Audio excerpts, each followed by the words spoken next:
So moving on, let's all put this together, this whole correction, the correction of P ideal and the correction of V ideal into the van der Waal equation, okay? And I'm gonna write it as a function of state function, P as a function of V, T, and N equals nRT over V, so looking kind of familiar, but now that's minus NB, okay? And then now we have to have that correction term minus the collisional term, excuse me, over NV squared, okay?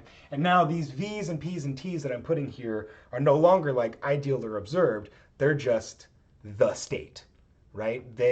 So this would be the volume of this state or the temperature of this state, okay? So we don't have to think of these anymore as ideal or observed. They just are those state functions, okay? I'm also going to introduce another concept to make our life a little bit easier, and that is called the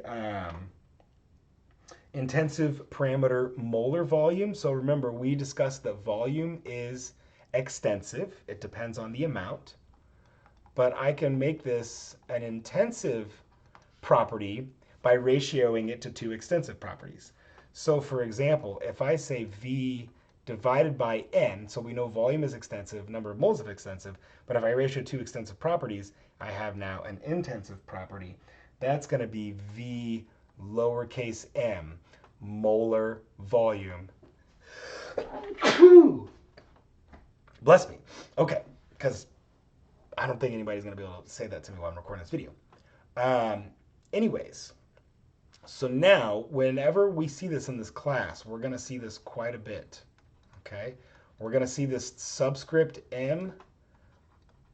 So that's going to make us realize that we're talking about a per mole quantity, and it gives us the intensive parameter. And it also reduces the number of coefficients we need.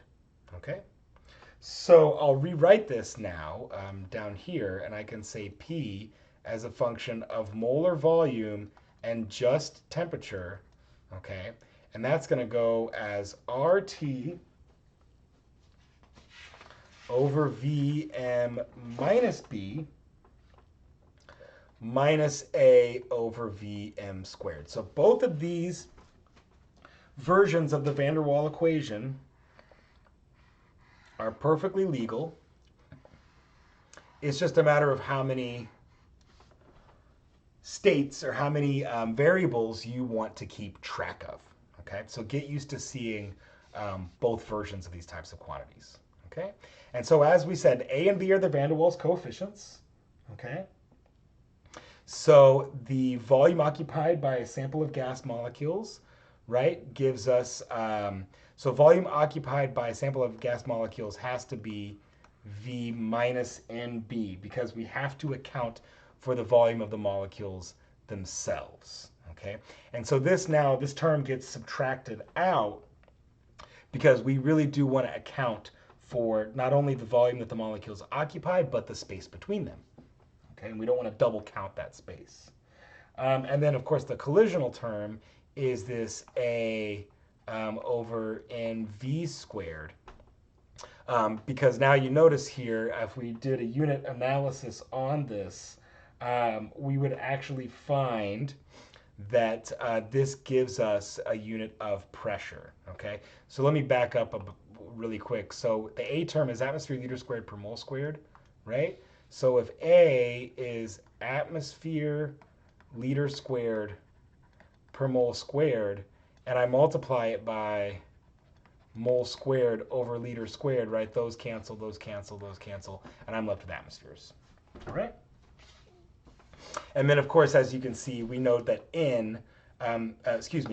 B rather, had units of liters per mole. So if I multiply B by mole, then I just get to liters, all right?